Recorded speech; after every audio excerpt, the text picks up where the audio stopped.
Webster defines crunch time as a critical moment or period, like the end of a game, when decisive action is needed. Every sports fan knows this time in the game. Your palms sweat just a little more, your heart races just a little bit faster, and you live and die with every play until the final seconds tick off the clock and you're either celebrating a victory or disappointed by the defeat. The team at Crunch Time Sports Advantage Network understands just how critical these moments are. For us, it begins as soon as the next set of games are on the board. We evaluate the opening lines and any breaking news throughout the week. We cover each game inside and out, whether it's from inside the locker room to a huddle down on the field, the court, or the ice. We take you inside the meeting room with scouts, coaches, and executives. We have our fingers on the pulse of all the sports that we cover: the National Hockey League, NBA, college basketball, college football, and the National Football League. We are the Crunch Time Sports Advantage Network, and we're here to help you find your sports advantage. After all the data has been crunched, we then turn it over to Kenneth for the best analysis around. His unique perspective in both understanding the data and how it applies to the game and how you win is the Crunch Time Sports Advantage. Are you ready? The Crunch Time Jet is fueled and ready for takeoff, and the Crunch Time Express is about to leave the station. Your VIP pass has been approved, so all aboard. Championship week in college football is here, and we are on fire as we get ready to give you the best breakdown in the business. The stage is set, and the stakes couldn't be higher. This weekend, we've got 9 conference championships on the line, with teams from coast to coast battling it out for the ultimate glory. These games are do or die, win or go home scenarios, with playoff dreams, pride, and future opportunities hanging in the balance. I'll be joined by my fantastic co-hosts, Jessica, Billy, and Kenneth, as we break down all the action and give you the insights you need before kickoff. Here's the lineup of championship games we're covering this week. The Mountain West Conference Championship, UNLV versus Boise State. The American Conference Championship, Tulane versus Army. The Southeastern Conference Championship, Georgia versus Texas. The Big 12 Conference Championship, Iowa State versus Arizona State. The Big 10 Conference Championship, Penn State versus Oregon. The Atlantic Coast Conference Championship, Clemson versus SMU. The Sun Belt Conference Championship, Louisiana versus Marshall. The MAC Conference Championship, Ohio versus Miami of Ohio. And Conference USA Championship, Western Kentucky versus Jacksonville State. Let's dive into the matchups and see what's at stake for these teams fighting for glory this weekend. And now let me send it over to Jessica for the latest weather information. Thanks, Summer. If you haven't done so already, please subscribe, rate, and review us on your favorite podcast platform and on YouTube. You can also follow us on Twitter at CrunchTimeVIP. Let's take a look at the weather forecast for this week's conference championship games. For games being played indoors, we won't have to worry about the elements, but for those outdoors, it's a mixed bag of chilly conditions and even some storms. UNLV takes on Boise State on the blue turf at Albertson Stadium with a 6 p.m. kickoff. Temperatures will be around 38 degrees, and the forecast is clear. Just a great evening for football. Tulane meets Army at West Point with a 7 p.m. kickoff. It's going to be cold and windy, with temperatures dipping to 27 degrees. Fans and players, bundle up for this one. The SEC championship between Georgia and Texas kicks off at 3 p.m. in the Dome, so weather won't be a factor in this matchup. Iowa State faces Arizona State in Arlington with an 11 a.m. kickoff. This one's also in a dome, so expect perfect playing conditions indoors. Penn State and Oregon clash at 7 p.m. in Indianapolis. Once again, this game is in a dome, so the weather outside won't be an issue. Clemson takes on SMU outdoors in Charlotte with a 7 p.m. kickoff. It'll be a chilly 36 degrees with cloudy skies, a couple of showers, and even the possibility of a thunderstorm. Fans might want to bring rain gear just in case. Louisiana and Marshall meet outdoors in Lafayette with a 6:30 p.m. kickoff. Temperatures will be around 56 degrees with cloudy skies, a couple of showers, and the potential for a thunderstorm. Ohio faces Miami of Ohio with an 11 a.m. kickoff in Detroit. This game's indoors, so no weather concerns here. Finally, Western Kentucky takes on Jacksonville State outdoors in Jacksonville with a 6:30 p.m. kickoff. It'll be a cold evening, with temperatures around 35 degrees and clear to partly cloudy skies. That's your weather rundown for this week's championship games. Whether it's clear and cold, rainy, or indoors, it's going to be an exciting weekend of football. Now, I'll send it over to our senior handicapping analyst, Billy. Thanks, Jessica. Let's take a look at the opening lines and where the money and bets are falling for this week's conference championship games. It's always interesting to see how public sentiment aligns, or clashes, with where the money is going. Boise State opened as a 5-point favorite against UNLV. While Runnin' Rebels are getting 77% of the bets, only 41% of the money is on them. Boise State, despite just 23% of the bets, is commanding 59% of the money, suggesting the sharp money is backing the Broncos to cover at home on the blue turf. Tulane opened as a 4.5-point underdog against Army. The betting is almost even, with Tulane getting 53% of the bets and 64% of the money. Army holds 47% of the bets and 36% of the money, meaning the larger wagers are favoring Tulane to cover. Georgia opened as a slim 1.5-point favorite against Texas. The Longhorns are dominating the action, pulling in 86% of the bets and 73% of the money. Georgia, meanwhile, only has 14% of the bets and 27% of the money, making Texas a strong public and sharp favorite here. Arizona State opened as a 2.5-point favorite against Iowa State. The Sun Devils are seeing 85% of the bets and 84% of the money, showing a consensus that they'll cover. Iowa State's 15% of the bets and 16% of the money indicate little confidence in the Cyclones. Oregon opened as a 3.5-point favorite against Penn State. This one's heavily tilted toward the Ducks, who are commanding 92% of the bets and 91% of the money. Penn State's just pulling in 8% of the bets and 9% of the money, making this a lopsided market. Clemson opened as a 2.5-point favorite against SMU. The Tigers are getting 83% of the bets and 73% of the money, indicating strong public and sharp backing. SMU holds just 17% of the bets and 27% of the money, making them the underdog in more ways than one. Marshall opened as a 3.5-point favorite against Louisiana. The Regine Cajuns are getting 72% of both the bets and the money, indicating heavy public and sharp support for Louisiana to cover or win outright. Marshall holds 28% in both categories. Miami opened as a 1.5-point favorite against Ohio. While Miami has 84% of the bets and 56% of the money, Ohio is pulling in a larger share of the bigger wagers, with 44% of the money despite just 16% of the bets. Western Kentucky opened as a 2.5-point favorite against Jacksonville State. Jacksonville State is getting a staggering 97% of the bets and 80% of the money. Western Kentucky, on the other hand, holds just 3% of the bets and 20% of the money, making this another one-sided betting market. So, we've got a mix of tight spreads and lopsided action this week, with some clear public favorites and sharp money plays. Championship week is always unpredictable, so keep an eye on how these lines move as we get closer to kickoff. Back to you, Summer. Thanks, Billy, and as always, shop for the best number. And now, folks, it's time for the moment you've all been waiting for. We're bringing in the man, the myth, the legend, the voodoo child himself, Kenneth. When it comes to breaking down matchups, nobody does it better. So sit back, relax, and let Kenneth work his magic. Cue up a little Jimi Hendrix, because it's time for the best breakdowns in the business. Kenneth, take it away.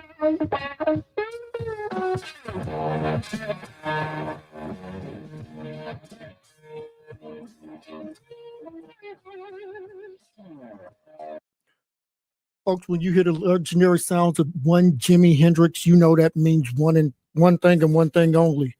It's time for me to get down to work. And folks, we got 5 games that we're going to break down. Let's get to it. We took last weekend off. It was the holiday. We were traveling, so we decided to keep things status quo. Our record, 118-72-1, 62% win percentage. Folks, that's proof of concept. That means if you're a part of the Crunch Time Sports Advantage Network, Crunch Time Express, you made money this college football season. Any handicapper in the world would kill to be over 60%. We're going to finish the regular season off at 62%. Folks, we still got work to do in the college football playoffs. It starts right here, Conference Championship Weekend. We're going to touch really quickly on the playoff rankings, and we're not going to go through all 25 teams. We're just going to focus on where the pressure point starts, and we're going to start right there at number 16. So, Jessica, if you can cue me up a little music to get rolling through this. All right, we know at number 20, UNLV, win and you're in. Same can be said for number 17, Clemson, ACC Championship thing. You win, you in.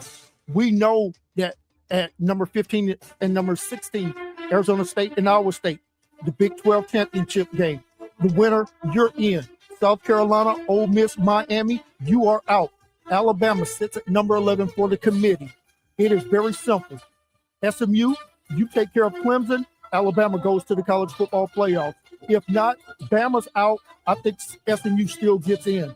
The top 10 from this point on. Boise State winning, you're in. The rest of the top 9, you are already in. And that starts with Indiana, SMU, Tennessee. Want to say a quick shout out to some of my good friends, Courtney, Elizabeth, and Jason. We'll try to make sure no HR violations are committed during the taping of this podcast. Ohio State at 6, Georgia at 5, Notre Dame at 4, Penn State at number 3, Texas at 2, Oregon at 1. That's how it sits today. Folks, by the time we come back and reconvene with you live on Sunday night, this will look different as far as the order goes, but I think those top 9 are already in. Boise State, take care of business, you're in. Alabama, you are a big SMU fan this weekend. You'll be saying Mustang Sally if SMU knocks off Clemson. If not, I think Clemson goes in as the ACC title champion winner. SMU, I think, bumps out Alabama to avoid any kind of controversy because SMU made their conference championship game. Alabama did not. Let's get on to the business at hand. Just briefly, we're going to touch on the other 4 conference championship games. And like I said, we're not going to spend a lot of time on these matchups, but did want to just kind of touch on them and give just a couple of quick thoughts on these 4 contests. Let's start there with Conference USA. Western Kentucky versus Jacksonville State. That game is at Jacksonville State on campus. Going to give a slight edge to Jacksonville State in this matchup. The game simulations seem to agree with that as well. Tulane versus Army. This game is going to be played there at West Point. But remember, they're doing a lot of stadium reconstruction, so that stadium is going to be about 70% capacity, I think, with the construction. I think Tulane has an excellent opportunity to go up there and get a win versus Army. Marshall against the Raging Cajuns of Louisiana. Boy, I know that both of these teams extremely well. Got history with both head coaches in this matchup. Marshall, despite being 9-3, are huge underdogs. They're in the Sun Belt, aka the Fun Belt. They're against Louisiana. Folks, if you go back and listen to our podcast, we have been high on this Louisiana team for about a month now. I think that this team should have been in the college football committee's top 25, not to get a bid, but just the respect that we have for what this program has done. And 2 teams that are from the MAC conference, and this is truly a battle of Ohio, as the Bobcats take on the Red Hawks there for the MAC championship. This game will be played in Ford Field there in the home of the Detroit Lions, and Motor City expect a very hard-fought defensive matchup in this ball game as Ohio takes on Miami of Ohio. Folks, we got a lot of work to do. We don't have a whole lot of time to get there. Jessica, can you cue me up a little bit of Snowman, if you would?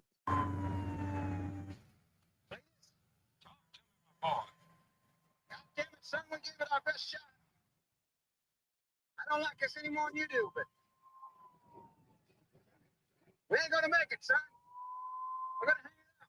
Whoa, negatory, what are you crazy, son? We look, when we say we're gonna do a job, we do a job. It's me that don't even know snow exists. Oh, they don't. Tell you what we're gonna do. We're just gonna introduce them to the boy. So move over a little bit, good buddy, because the snowman is coming through. Hold on your hands, Fred. And folks, with that, the snowman is right. When we say we're going to do a job, we do a job. We got 5 big-time games that are going to decide how this college football playoff committee seeds these teams come Sunday night. Let's cue it up.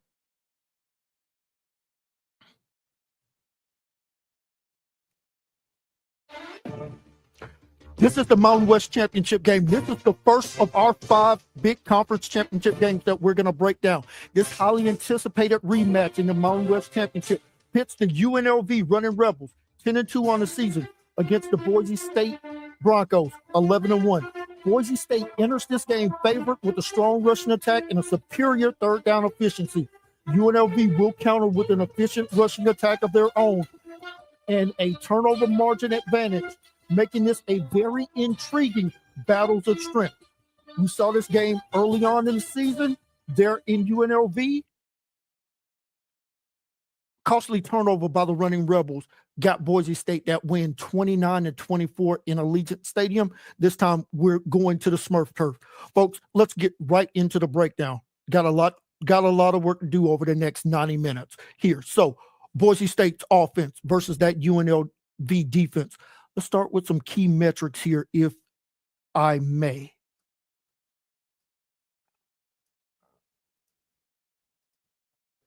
And for Boise State's offense, this unit comes in averaging 34.1 adjusted points per game.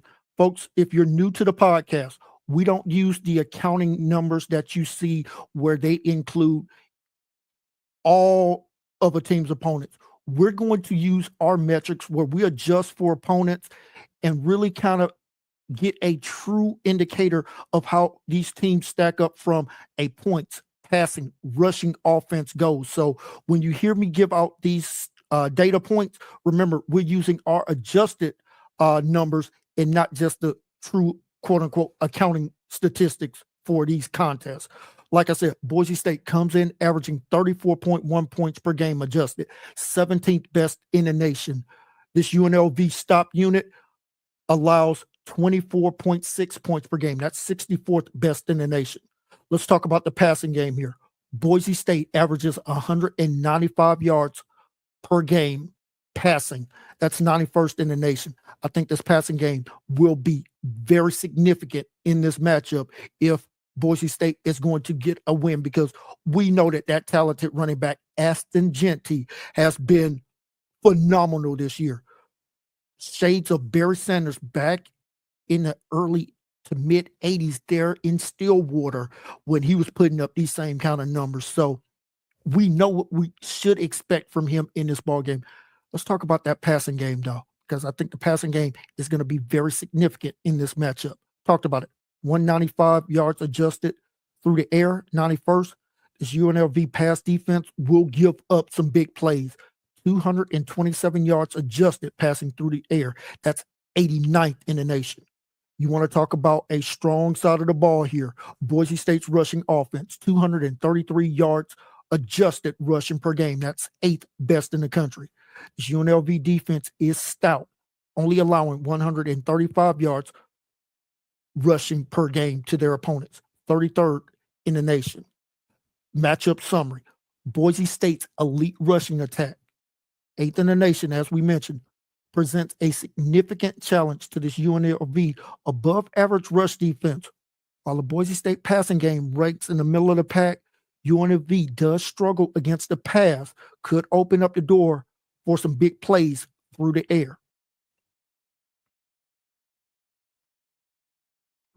You know, if you're new to the podcast, folks, I'm going to always mention this statistic, and that's third down efficiency. I think that you can't be a good offense or a great offense if you're not good on third downs.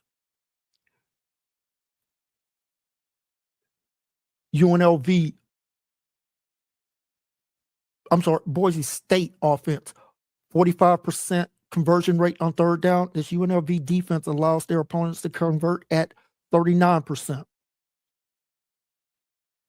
Now, let's go back to that UNLV offense versus this Boise State defense. Once again, using our metric system, UNLV averages 30.3 adjusted points per game. That's 36th in the nation. Boise State, 25.3 points allowed. That's 70th in the nation. This UNLV passing attack has struggled. 149 yards adjusted per game, 122nd out of 134 teams. Folks, if you're talking about offensive metrics, if you're in the 122s, We only got 134 teams. You know how bad your passing game truly is at this point of the season. Boise State does give up some passing yards, though. 257 yards passing per game. Can UNLV get to that 200-yard passing per game number?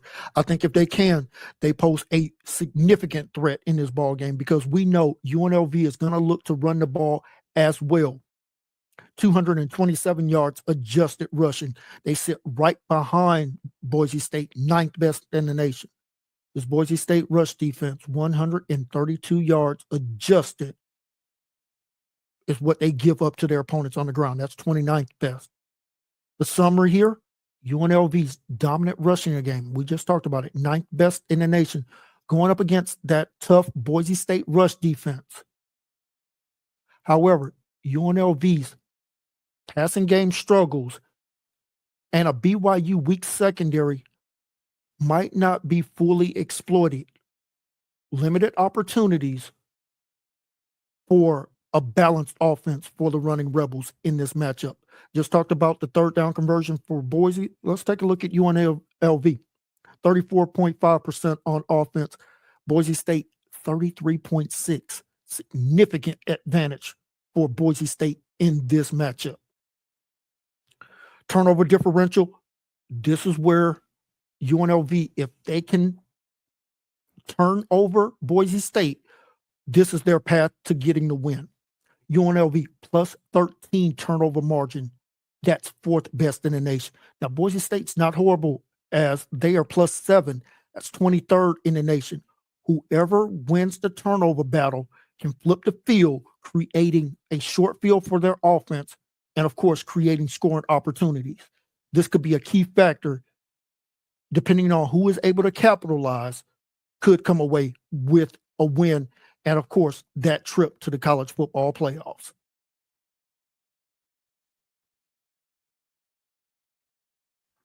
I'm going to touch on one more area as they're playing in the elements. They're in Boise. Both teams make 80% of their kicks. Here's why I'm going to give a slight advantage to Boise State, because their kicker is used to kicking in those elements versus UNLV. They kick inside of that dome there at the home of the Raiders there in Las Vegas. Climate control, you're able to probably hit at a higher rate on your field goals. Boise State's kickers used to kicking in these elements.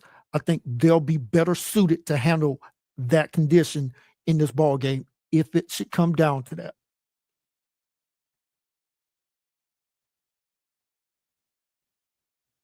Some final thoughts on this ball game.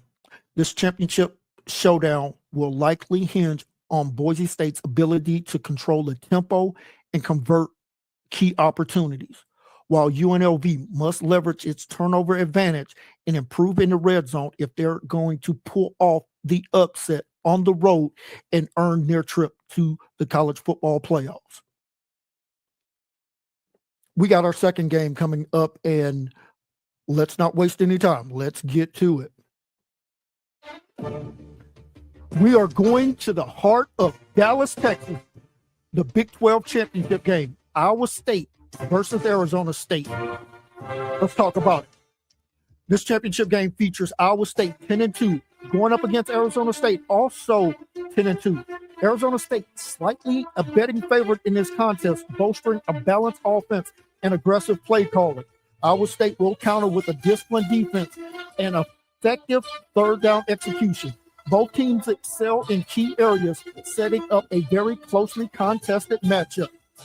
Let's see about it. Iowa State's offense versus that Arizona State defense. Iowa State comes in averaging 34.1 adjusted points per game. That is 15th best in the country. Arizona State stop unit only allows 17.7 adjusted points per game. It's 23rd best in the country. You want to talk about good on good? This is the matchup that could settle this ball game on Saturday. Iowa State's passing game. Special is a very good word to use in this matchup. Iowa State comes in averaging 265 yards passing per game. That's 20th best in the country. Arizona State defense has been stout on the back end. 179 yards passing per game allowed, 27th best in the country. Again, you want to talk about good on good. This Iowa State ground attack, 195 yards adjusted rushing per game, 31st best in the country. They're going up against a top 5 stop unit there in Arizona State, 107 yards per game allowed, 4th best in the country. The summary for this side of the matchup, Iowa State's offense is extremely balanced and efficient, ranking 15th in adjusted points per game. Their passing game has the potential to give Arizona State some challenging. This is where your offensive coordinator must be dialed in from the very first play of this ball game. How you set up the passing game against a really good secondary could be a key matchup in this contest. However, Iowa State rushing attack could struggle against that Arizona State elite rush defense. Folks, the one thing you never want to be in a game is one-dimensional. You must create an advantage in the rushing game. If I'm Iowa State, I'm looking to put 2 tight ends on the field, get a bigger personnel grouping on the field. From the NFL world, we'll call that 12 personnel because nobody really has a fullback in college anymore, or in the NFL, I should say. So putting 2 tight ends on the field, 12 personnel, that's one running back, 2 tight ends, 2 wide receivers. You can now kind of balance that offensive line, or you can kind of create an advantage. You put 1 tight end in motion, let's say he's coming from the left to the right. Now you have a strong side attack. Off of that, you can run the ball. You can also play action off of that, take some of those deep shots down the field. I think that's going to be key for Iowa State in this matchup. Let's flip it over. Arizona State's offense versus that Iowa State defense. Arizona State, 31.2 adjusted points per game, 29th in the nation. They're going up against a defense that just does not allow you to put up points. Iowa State, 15.2. That's 11th best in the country. As far as their passing game goes, Arizona State has figured it out this year under second-year head coach in Kenny Dillingham. 226 yards passing per game. That's 56th. Iowa State only allows 150 yards passing per game. That is 3rd best in the country. I think this Arizona State offense is going to struggle. And here's a big-time injury note that just came across the wire about a day ago. Talented wide receiver for Arizona State,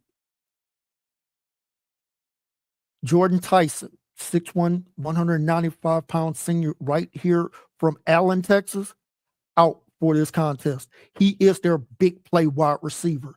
75 receptions, over 1,100 yards receiving, 10 touchdowns. He's not going to be available. So now you take those passing numbers and drop them down significantly for a unit that has already struggled to pass the ball.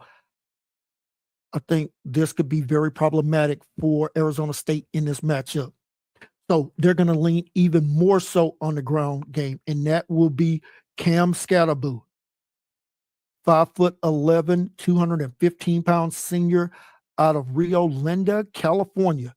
All this young man has done on the season is rush for almost 1,400 yards and 17 touchdowns. He is the leader of this ground attack that averages 206 yards rushing per game. It's 21st best in the country. Iowa State rush defense only allows 142 yards per game on the ground, 43rd best in the nation. If I'm Iowa State, typically they want to play a 3-3-5. That's 3 down linemen, 3 linebackers, 5 guys in the secondary. Usually that's with an extra safety on the field. I'm going to flip that, and I'm going to play a 4-2-5, 4 down linemen. So now I got a hat on those offensive linemen, where that offensive lineman can't work his way up to the second level so easily. Make my linebackers and that safety, who's going to be down by the line of scrimmage quite a bit in this ball game, press man-to-man on the outside with the wide receivers. And now I'm going to make Cam Scatterboo go up against a very loaded box especially now that Tyson is out for Arizona State. From Iowa State, I got to bring heat and I got to call some run blitzes. I got to send both of those linebackers into the A gap between the guard and center. Tell my tackles to make sure that they also man up on the guards. And now I create lanes for those linebackers to get into the backfield. I can't let Cam Scatterboo beat me.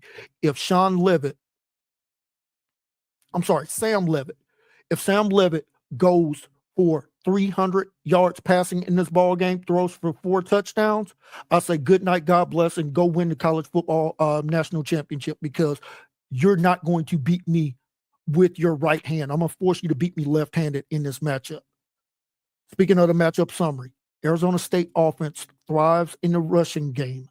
As I mentioned, 21st in the country. Iowa State's defense has been strong against the pass, even gets even better with that injury concern.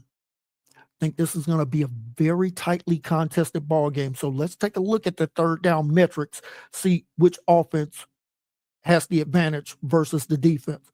Iowa State on third down converts 45%.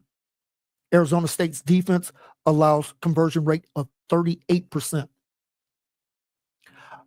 Arizona State's offense converts almost 50% on third downs. When you have a really good running game, you're usually in third and short. Easy to convert those versus third and long, which is anything 8 yards or more. Arizona State, I said 50%. Iowa State only allows a 33% conversion rate to their opponent's offenses. Going to give a slight advantage to Arizona State, but with that injury concern, that scares me. Like I said, if I'm Iowa State, I'm going to be very aggressive with my defensive calls in this ball game. Let's talk about the turnover differential. Both of these teams are in the top 25. Iowa State +8, 21st best in the nation. Arizona State slightly better, +11, 9th best in the country. Both teams excel in forcing turnovers. The key to this ball game, who can force those turnovers? And then secondly, who can capitalize on those turnovers? If you get a turnover near midfield or on the plus side of the ball in your opponent's territory, you got to punch it in for 6. Can't settle for field goals in this ball game. I'm going to give a little bit of coaching advice here to both head coaches as far as going for it on fourth down. Should a coach be more aggressive or less aggressive? I'm going to say Matt Campbell, he should consider being a little bit more aggressive on fourth down, especially fourth and short. Help keep Iowa State offense on the field, hopefully wearing out that Arizona State defense. Now, a little bit different advice for Kenny Dillingham, Arizona State head coach. I'm going to suggest that he continues his aggressive approach, but ensure his risks are calculated to avoid giving Iowa State's offense very favorable field position.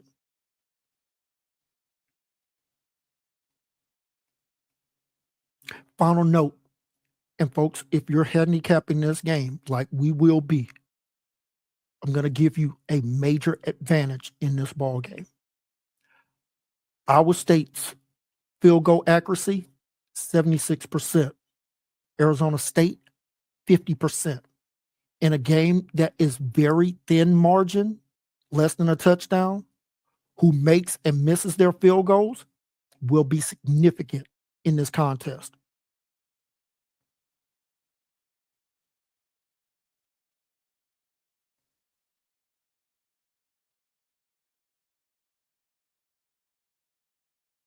Final thoughts on this ball game. I think this game is going to hinge on Iowa State's ability to stop Arizona State's rushing attack and capitalize on any turnovers. Conversely, Arizona State must maintain their aggressive style while avoiding costly mistakes in this ball game. Folks, we're a couple down. We got 2 more to go before we get to our game of the week. Let's head to Charlotte, North Carolina for the ACC championship game.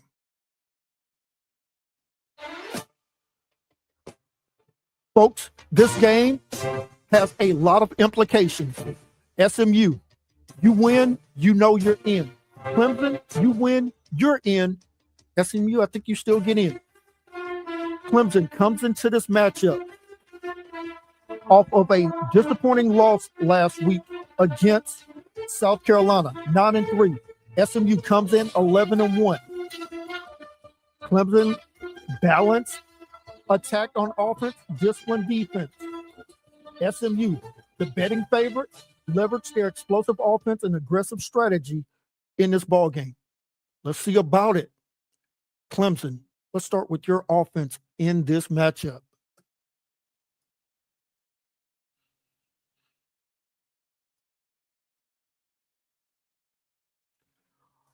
All right, as we refresh the notes here,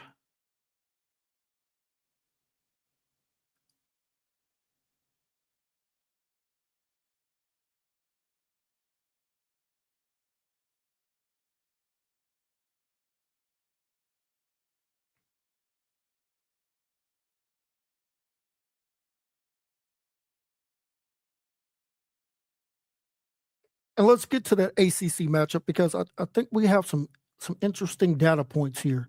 So let's start with that Clemson offense. Clemson comes in averaging 35.9 points per game. That's 12th. I'm sorry, 5th.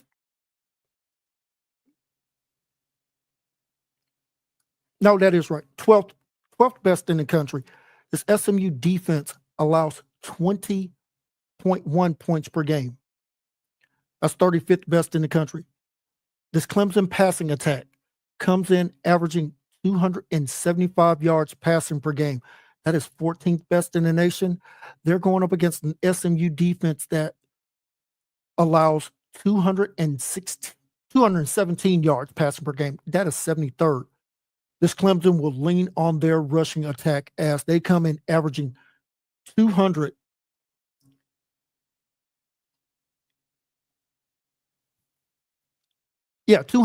yards rushing per game. That is 24th best in the country.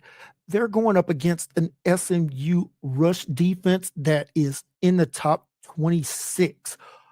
Coming in at number 26, only allowing 129 yards rushing per game.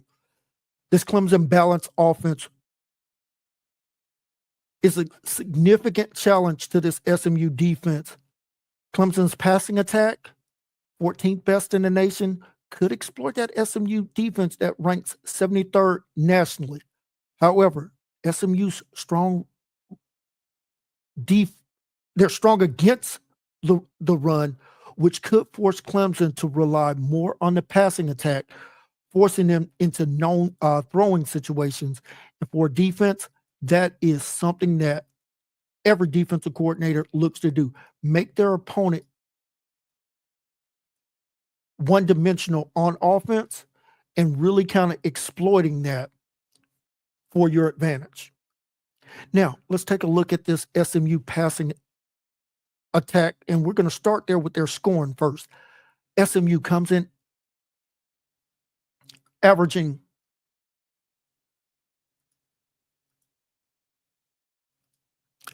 36.4 points per game. That's 9th best in the country. They're going up against the Clemson defense that allows 20.3 points per game. That's 38th best. So good on good in this matchup. That SMU passing attack that I talked about, 17th best in the country, 273 yards per game. This Clemson defense allows through the air 197 yards per game. That's 42nd. The ground game will likely tell the story as far as this side of the ball. SMU comes in averaging 177 yards per game on the ground. I think a key for SMU in this matchup, their quarterback, Kevin Jennings, needs to use his legs as well as his arm. We know the 19 passing touchdowns, 7 INTs, but if he's going to take some pressure off of Brashard Smith, their talented senior running back out of Richmond Heights, Florida, 1,157 yards rushing and 14 touchdowns. If I can put that Clemson defense in the crucial conflict where they don't know if the quarterback or the running back has the ball, that's a matchup advantage that favors SMU in this matchup. And because it's not been put on tape, I think this is a perfect time for Rhett Lashley, the head coach of SMU, to pull that out. SMU, 177 yards per game rushing, 53rd in the nation. Clemson defense allows about 154 yards per game rushing. So there could be some advantages here for the Mustangs of SMU. Let's talk about that matchup summary. SMU's high-powered offense ranks 9th in points scored, faces a Clemson defense that has been solid, not elite. And this team on defense has not been elite since Brent Venables, their former defensive coordinator, took the head coaching job at Oklahoma. Same can be said for the offense since Tony Elliott, former offensive coordinator, went to the University of Virginia to become their head coach.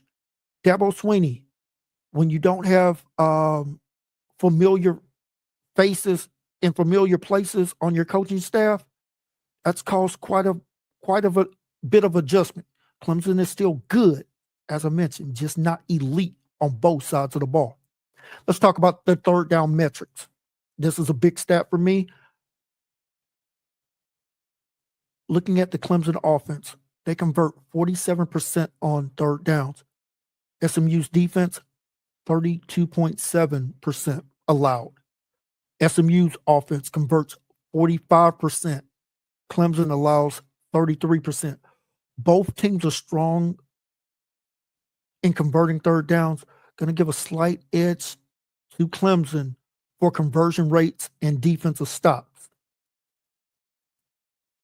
Both teams are excellent in finishing drives with touchdowns, both around 38%. So identical in that metric. So where could this game turn? This game could absolutely turn in the turnover differential here. And this is a big edge for Clemson. Plus 12 in the turnover differential. That's 5th best in the country. While SMU sits with a 0 turnover margin. So they've turned the ball over the same amount of times if they've forced turnovers by their opponents.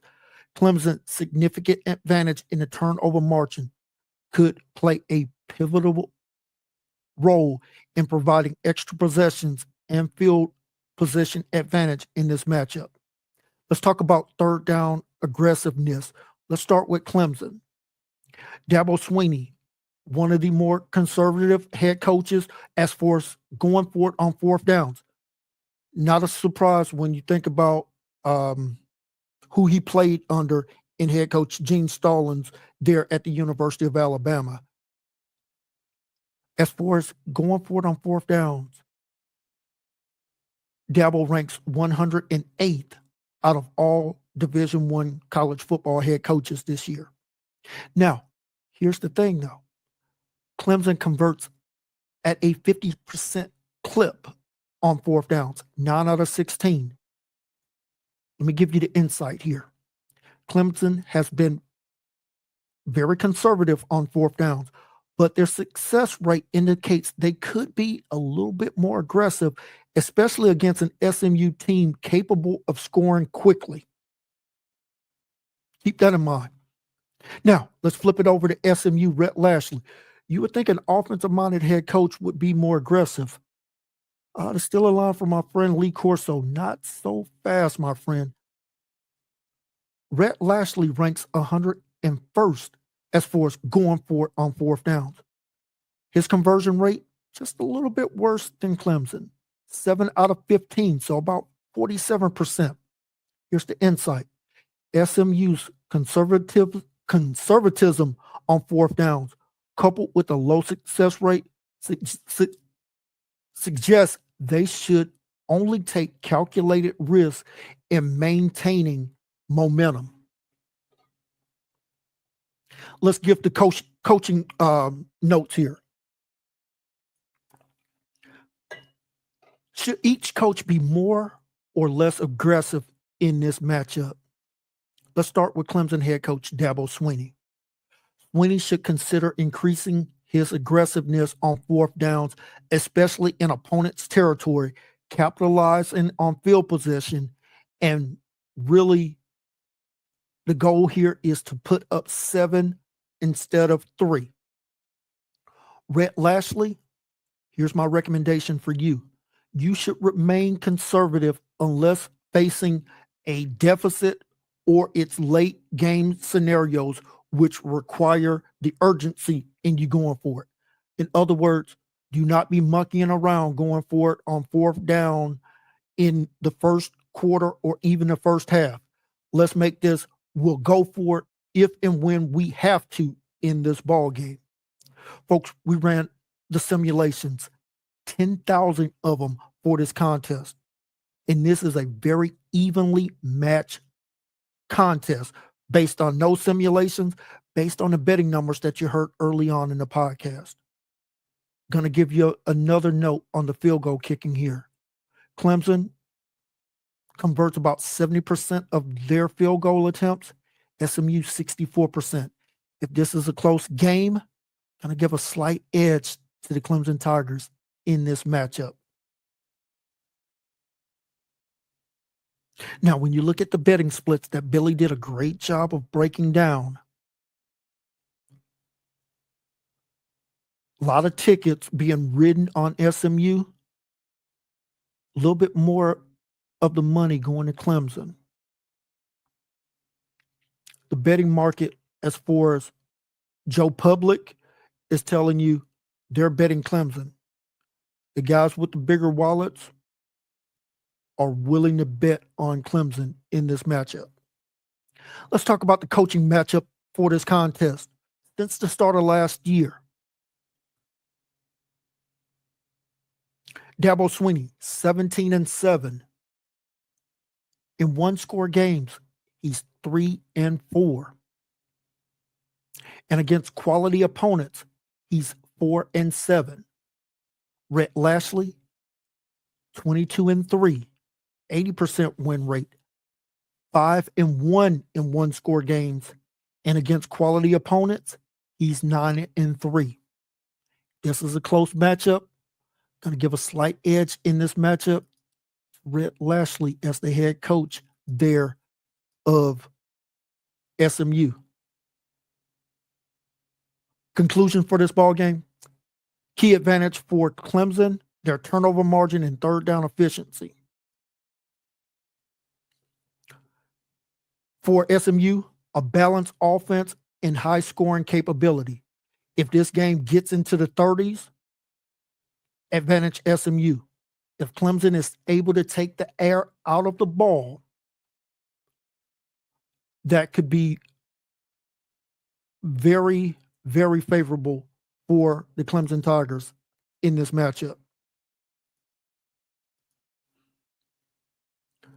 Folks, we're getting close to the hour mark. I said I would try to keep you for 90 minutes. That means we have one more contest before we get to the big show, and that's coming to the Southeastern Conference.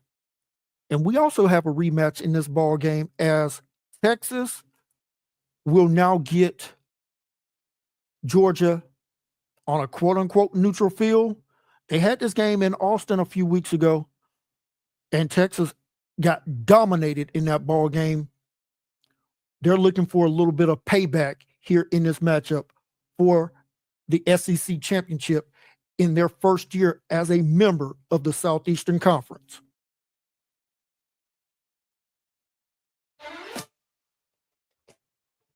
And this is for the biggest prize in college football as far as this part of the country. It's the SEC championship game. Georgia, 10-2, going up against 11-1, but that only loss coming to the University of Georgia, and that is the Texas Longhorns. Both teams are evenly matched, and at the top of their game, Texas both the best power ranking in the country using our metric. Georgia counters with a stout defense and effective passing game. Which quarterback makes the crucial mistake in this ball game could decide the outcome of this contest. Massive playoff implications for both of these teams from a seeding standpoint. What's on the line? If Texas wins, at worst case scenario, they are the number 2 seed going into the college football playoffs. A win by Georgia could shoot them up and flip-flop with Texas, giving them not only the first round bye, but the number 2 overall seed in this matchup. Let's start with that Georgia offense versus this Texas defense. Georgia, and folks, I've been as critical as Carson Beck as anybody, but here's what this young man has been able to do when him and his offensive coordinator, Mike Bobo, can get on the same page. This team is national championship good when they play at their full capabilities. When they don't, we've seen them get curb stomped. That first half in Alabama was an absolute freight train through the heart of the Georgia Bulldogs. Followed that up by a second half comeback that was more so on Alabama than anything. That game against Ole Miss, they were dominated from pillar to post in that ball game. But as champions do, they get up off the turf. They went down to Austin and absolutely dominated the Longhorns on their home field. Here's that matchup from just a few weeks ago.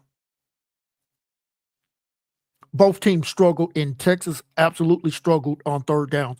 Only 2 of 15 in that matchup, 1 for 5 on fourth down. That's either some bad play calling, bad decision, or bad execution. One of those 3 things at least was the case. Could be more than that. Steve Sarkisian, we'll talk about your fourth down aggressiveness and conversion rates here in just a moment. Georgia, 6 for 17 on third downs. Both quarterbacks really struggled in this matchup, Quinn Ewers and Carson Beck. Carson Beck, 23 for 41, 175 yards, no touchdowns, 3 INTs in that matchup. This was a game that Georgia won, by the way. Quinn Ewers, 25 for 43, 211 yards passing, 2 touchdowns, 1 INT. He got benched in this ball game for Arch Manning. Manning came in, went 3 for 6, 19 yards. Steve Sarkisian said, no, ma'am, no, sir, no, thank you. Quinn Ewers went back in the ball game, finished that game out. Folks, this was about as ugly of a game from an offensive standpoint as you could get. A combined 7 turnovers in this ball game. 3 by Georgia, 4 by Texas. Georgia was able to capitalize on Texas turnovers. Texas did not do that same thing. I do not expect 7 combined turnovers in this ball game. Now, let's get to that Georgia offense. 35.8 points per game, 13th best in the country.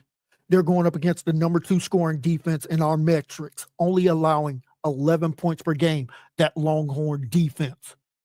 Coming into the season, we thought that would probably be the problem for Texas. It thus far has not been the case. That side of the ball has been problematic. Georgia's passing game, 319 yards passing per game. That's 5th best in the country. They're going up against the best pass defense in college football in our numbers, 129 yards per game. Ooh, good on good in that matchup. As far as the ground game, and we talked about it, Georgia has struggled to run the ball all year long. I said that this is the worst rushing offense that I've seen by Georgia in almost 3 decades. Georgia comes in averaging 150 yards on the ground. That's 87th best in the country. This Texas rush defense has been good for the past couple of years. 111 yards rushing per game allowed, 8th best. Matchup summary. Georgia's explosive passing attack will be tested against this top-ranked Texas secondary, which excels in limiting big plays. The Georgia run game average, and that's being kind, will struggle, not could, will struggle against this Texas stout rush defense. To succeed, Georgia must find a way to stretch the field vertically and somehow create some run lanes for wide receivers running some reverses or direct handoffs, and got to create some running lanes for these running backs for Georgia. Now, let's take a look at that Texas offense versus this Georgia defense. Texas comes in averaging 38.6 points per game. That's sixth best in the country.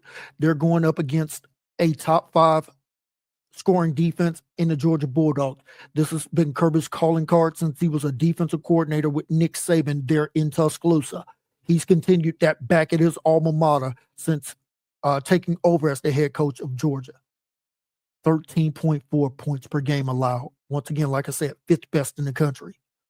Passing game. Texas comes in averaging 275 yards passing per game, 15th best in the country. This Georgia passing attack defense, 170 yards per game allowed, 18th best in the country. That is good on good. Speaking of good on good, this Texas running game averages 198 yards rushing per game. Now, in their matchup against Georgia back in Austin, 27 carries, 29 yards. Folks, I didn't need to stay at a Holiday Inn Express last night to know that was 1.1 yards per attempt. Georgia was able to run the ball with a little bit more success. 30 rushing attempts, 108 yards, 3.6 yards per rushing attempt. This Georgia defense, 3rd best in the country, only allowing 107 yards per game to their opponents. Texas boasts a balanced offense capable of scoring in multiple ways. This elite Georgia defense could force Texas to rely more on that passing game. And we saw that play out in that earlier matchup. And we saw Quinn Ewers absolutely get battered and beaten to a pulp.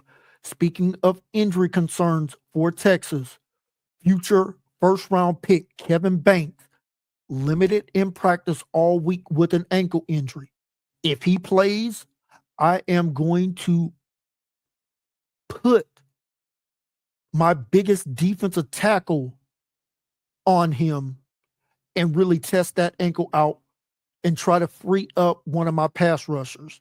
If I'm Kirby Smart, if I'm Glenn Schumann, the defensive coordinator for Georgia, I'm going to use that old Philadelphia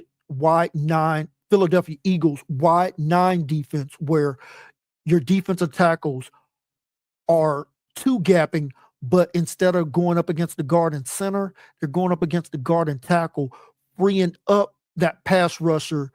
And what we say a wide 9, he's lining up outside of where the tight end would be. So he's got a little bigger loop to run around if the tight end is on that side. But on the open side, that tackle would not be able to get out to him in space. And especially you're talking about a tackle with an injured ankle. I'm going to make sure that I play a little bit of head games with Kevin Banks if he is able to go in this matchup. Let's talk about the 3rd down efficiency here, because both teams are stout on defense. Both offenses are quite good on 4th down. Georgia converts 46% on 3rd downs. Texas allows 26%. Texas converts 46%. Georgia allows 25.5. Both teams excel on 3rd downs, but if we go back to the previous matchup, both teams struggled against these elite defenses. Georgia, basically 33%, 6 for 17. Texas was 2 for 15. When you're not good on 1st down and 2nd down, you put yourself in 3rd down and long. And when you going up against elite defensive minds for both Texas and Georgia, you saw the conversion rates. I think that may follow suit in this contest as well. Now, here's the biggest concern for this matchup. Georgia, -1 in the turnover differential. That's 74th in the nation. Texas, +7. If Texas does not turn the ball over 4 times against Georgia in that matchup and take advantage of those 3 turnovers from Carson Beck, Texas is sitting here undefeated in this matchup. Whoever wins the turnover battle in this contest, especially when you're talking about 2 evenly matched teams, that's going to be the winner of this contest. Let's talk about the 4th down analysis here. Georgia, a little bit more aggressive than you would think, having a defensive-minded head coach. 52nd is what Kirby Smart ranks in that aggressive rankings. And his conversion rate, 75%, 15 out of 20. Insight, Georgia has been moderately aggressive on 4th downs, but has excellent success. Suggestion that Kirby Smart should maintain the current approach that he has as far as going for it on 4th down to sustain drives against a very tough Texas defense. Steve Sarkisian, a lot of history with this former BYU quarterback, offensive coordinator at both USC, brief stop at Alabama, and now the head coach of Texas. Goes for it 61st as far as that aggressive ranking. So even less than Kirby. His conversion rate, not as good. 11 for 20. That's 55%. Let me give you the insight here. Texas has been slightly less successful on 4th down, but remains willing to take risks. We saw them take 5 risks in this matchup against Georgia, only converted 1 of them. Sarkisian needs to pick his spots more carefully as Georgia defense is well adept at shutting down short yardage plays. Let's give the coaches some advice here. Should each coach be more or less aggressive in this matchup? Let's start with Kirby Smart. Kirby should continue his balanced approach on 4th downs, especially in opponent's territory, keeping the pressure on Texas in this matchup. For Coach Steve Sarkisian, Coach Sark should consider limiting 4th down risk unless it's absolutely necessary, as this Georgia defense excels in those situations. Folks, 10,000 simulations for this matchup, and it's about as close as you would expect it to be.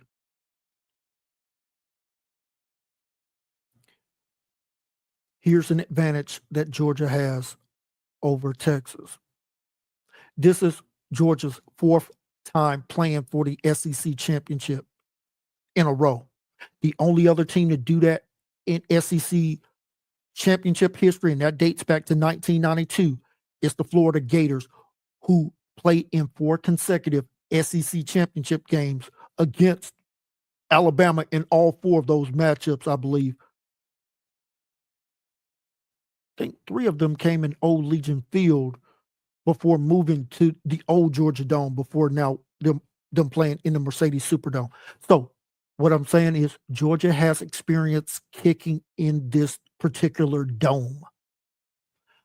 Georgia's 4th down accuracy, 90%. Texas, 76%.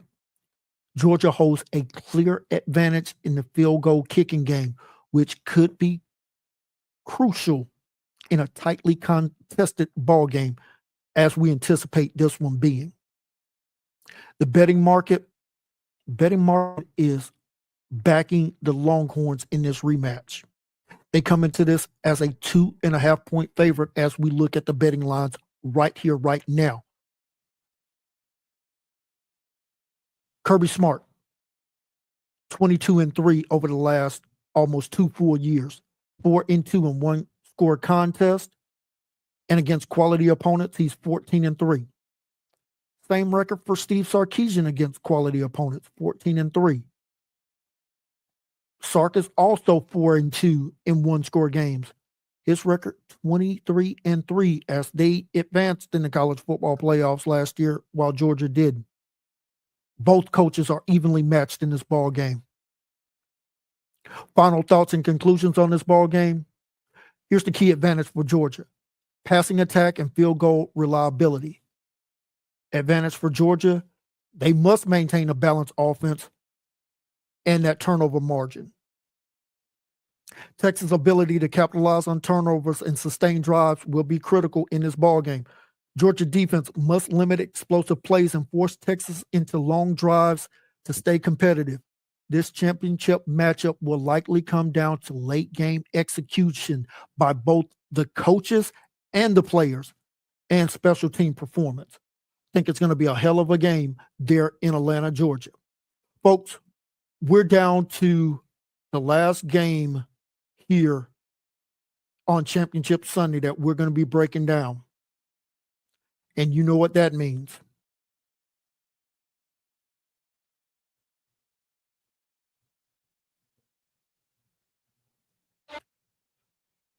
In 1972, a crack commando unit was sent to prison by a military court for a crime they didn't commit. These men promptly escaped from a maximum security stockade to the Los Angeles underground. Today, still wanted by the government, they survive as soldiers of fortune. If you have a problem, if no one else can help, and if you can find them, maybe you can hire the A-Team. All right, we're now here to the game of the week. Matlock and Julie Balls to the wall, game of the week. You can catch my good friends Matlock and Julie Ball weekday now in their new time slot, 4 to 6 p.m. Central Time on WeAreSportsRadio.com. You can also follow them on Twitter at Matlock850Radio. You can also catch me, the Voodoo Child, on Tuesdays and Fridays at 5 o'clock for back-to-back segments. I'll be on with them on Friday, breaking down this matchup as Julie Balls requested this matchup between the Big Ten, Penn State, and Oregon. Young lady, I'm going to give you everything I got in this matchup. Let's go.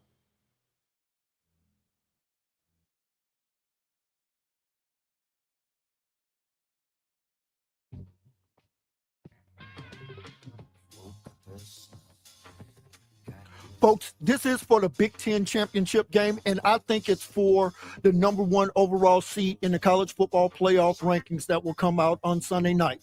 10-2, Penn State, taking on a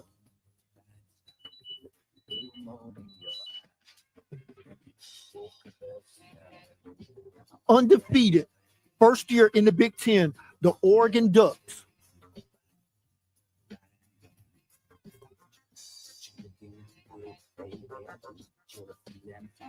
This matchup is between two elite teams with well-balanced offenses and strong defenses.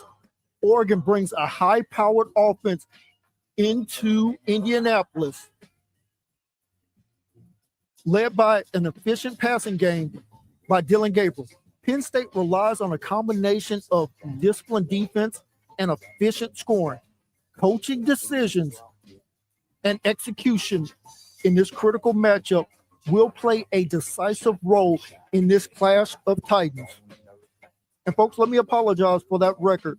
Penn State 11-1. That one loss coming at home to Ohio State. Oregon undefeated as they were able to beat Ohio State. You got yourself a gun. Let's get to it, baby. Let's talk about that Penn State offense here in just a moment. And I think this matchup really is going to come down to, can Penn State unlock the code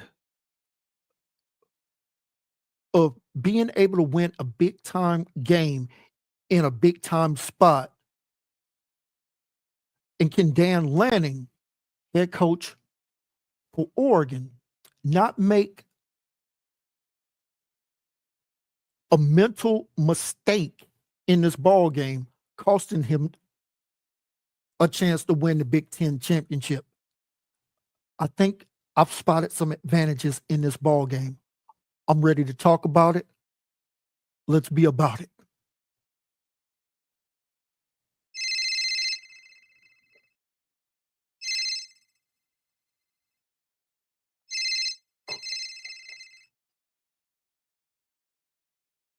When the phone rings, I'm ready. And in this matchup, let's start with Penn State. Their offense comes in averaging, let's go ahead and round it up, 29 points per game. That's 47th best in the country. They're going up against an Oregon defense. I want to say a quick hello to my good friend Meg and her beautiful daughter, the queen of Duckland, who always gives us the touchdown Oregon every time they score. This defense from Oregon, folks, is no joke. 9th best in the country, only allowing 14.6 adjusted points per game. And in this matchup, as I promised Courtney, Elizabeth, and Jason, no HR violations would be committed during this podcast. We're going to look at some units here for Penn State that could cause some violations if they don't execute properly in this contest. Penn State passing game led by Drew Allar. Under this new offensive coordinator coming over from Kansas, Allar has improved quite a bit from what we saw last year. He's thrown for 2,668 yards passing, 18 touchdowns to just 5 INTs.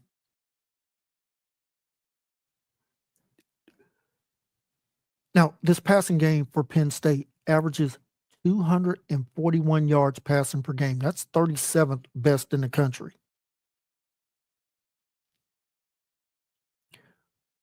Oregon allows 151 yards per game passing. That is 5th best in the country. As far as the ground game, this is where Penn State has made their bones, and this goes back to Joe Paterno in the 60s and 70s. Penn State knows how to run the ball. 189 yards rushing per game, 39th best in the country. Oregon allows 129 yards rushing per game, 25th best in the country.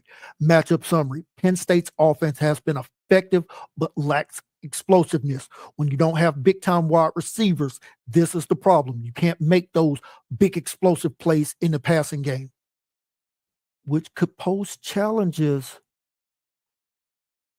against an Oregon disciplined defense. Now, the Nittany Lion rushing attack will need to break through this Oregon stout front seven to avoid becoming one-dimensional. Folks, Penn State, if they become one-dimensional, put the women and children to bed early because Oregon is going to go looking for dinner in Indianapolis. This Penn State passing game will face a tough test against that Oregon secondary, which is one of the best in the nation.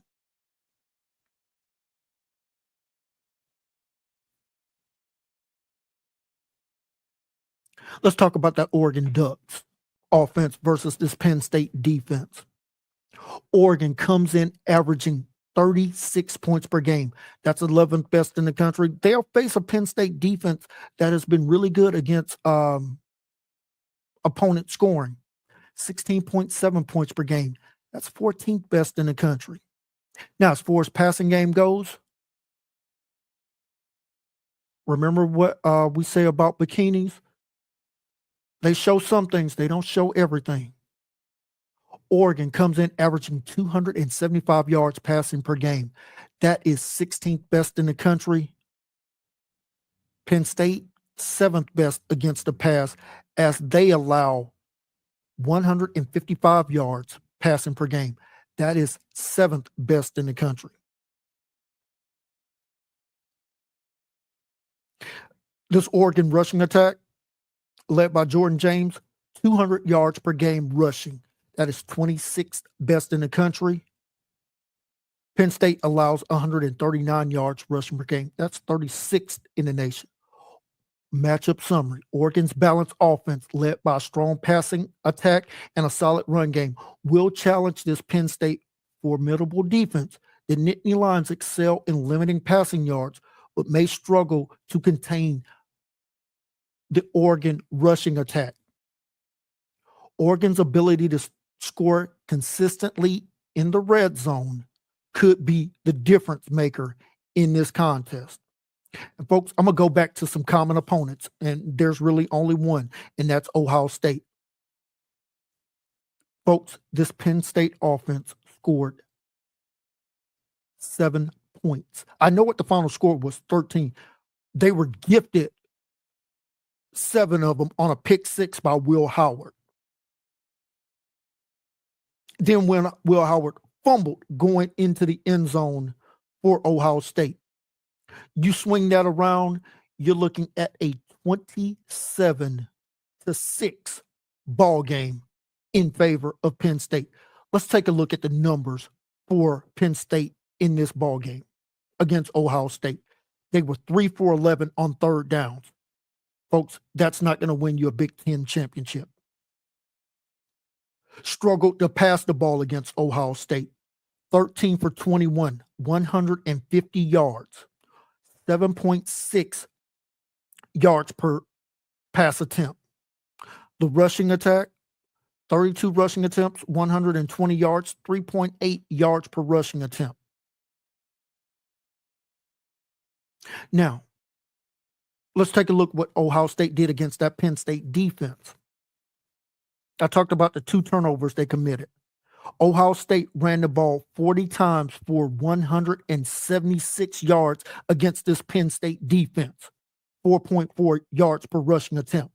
Please keep that in mind when I flip this over and start talking about what Oregon did to this Ohio State rushing defense.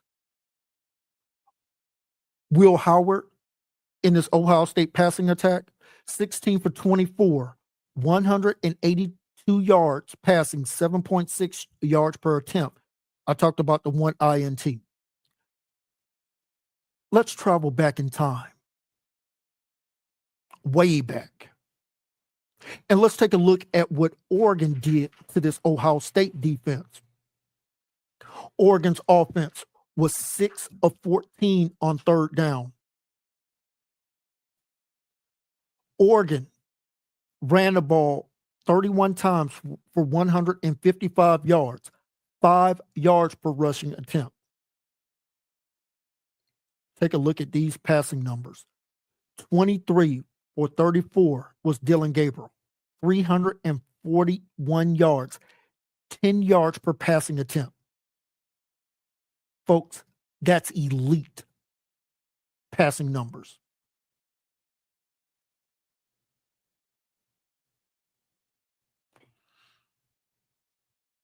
Oregon forced Ohio State into 2 turnovers. They didn't commit any. The difference is they put up 32 points against this Buckeye defense. As I mentioned, Penn State, 6 offensive points. That for me is very significant when we're talking about this particular matchup. Folks, I can't wait any longer. I got to get to the breakdown as far as game situations and situational metrics. Third down efficiency here. Folks, Penn State converts on third downs 43% of the time. Oregon only allows 29% on defense. The Oregon offense converts on third down 49% of the time.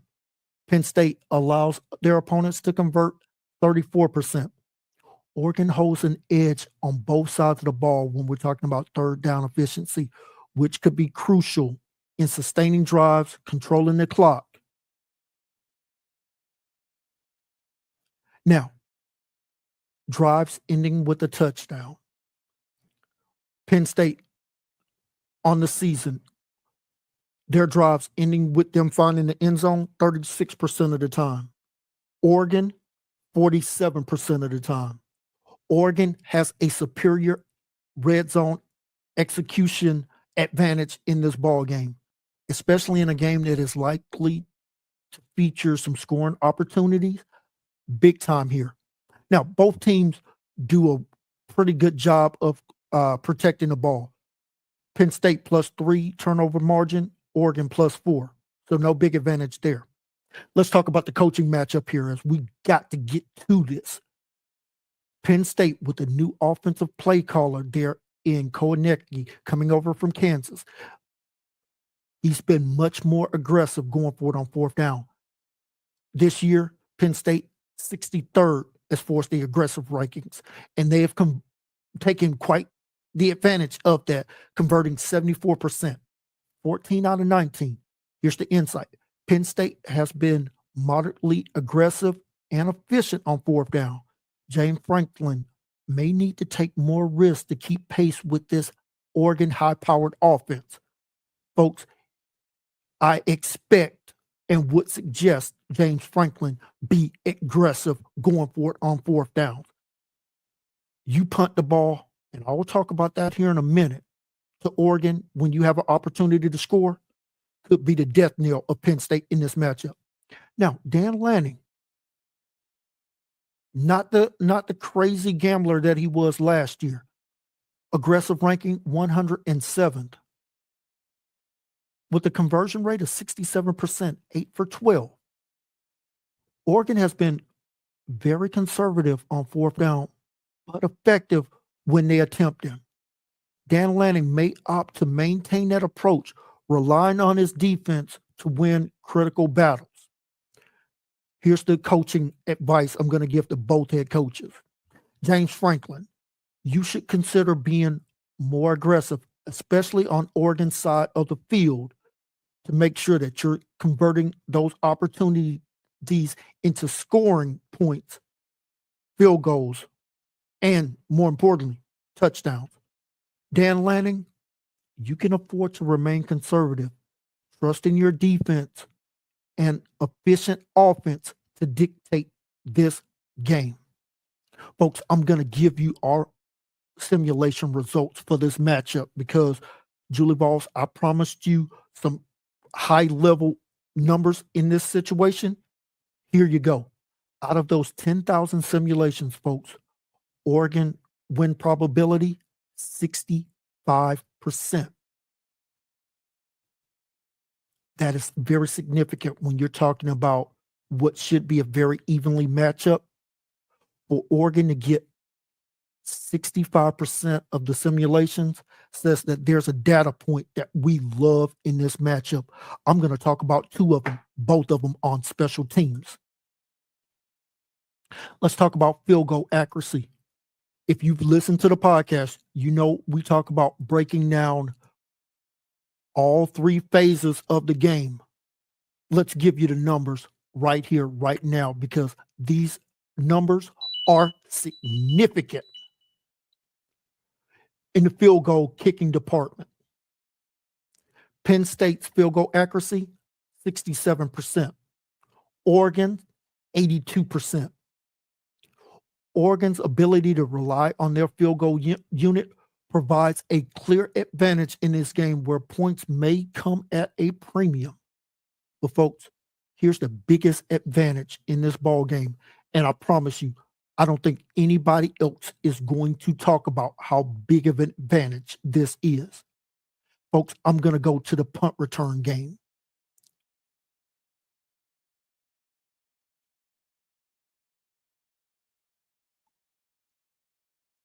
When we look at average punt return, Penn State averages 4.8 yards per punt return. So when their opponents are punting the ball to them, they average 4.8 yards per return. Oregon, when their opponents are punting to them, Oregon averages 11.3 yards per return. That's over a first down every time they field a punt and return it. That is a major advantage for the Oregon Ducks. Now, let me talk about that turf there in Lucas Oil Stadium. That's where we do the NFL Combine, by the way. You want to know why those guys wait to run their 40 times on that track? It is a NASCAR racetrack. You're going to run a faster time on that surface more so than any other indoor facility in college football. Oregon has speed at the wide receiver spot that will be problematic in this matchup. I'm going to give you the guy I expect to have a big-time matchup, and that is Tess Johnson, 5'10" senior out of Penn, Alabama. Expect him to put up showcase showdown numbers. on the season, 9 touchdowns, 680 yards. What also, I expect a big game out of their running back, Jordan James, 5'10" senior. 5'10" junior, right here in my backyard of Nashville, Tennessee.